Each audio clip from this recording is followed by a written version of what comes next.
দেশৰ পৰৱৰ্তী ৰাষ্ট্ৰপতিৰ বাবে আজি ভোটদান আৰম্ভ হৈছে।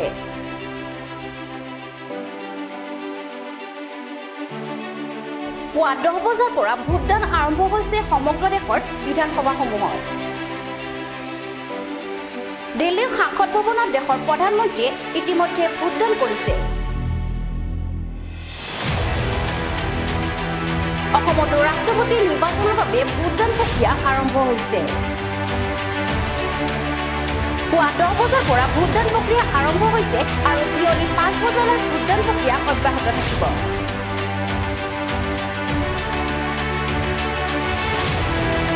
পুৱা 10 বজাৰ লগে লগে অসম বিধানসভাতো ভোটদান প্ৰক্ৰিয়া আৰম্ভ হৈছে। ইতিমধ্যে বিধানসভাত শাসক বিৰোধৰ বিধায়কসকল উপস্থিত হৈ ভোটদান প্ৰক্ৰিয়া আৰম্ভ কৰিছে।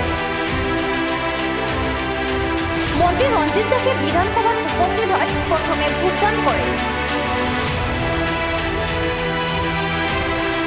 News Desk Report, Red Zone.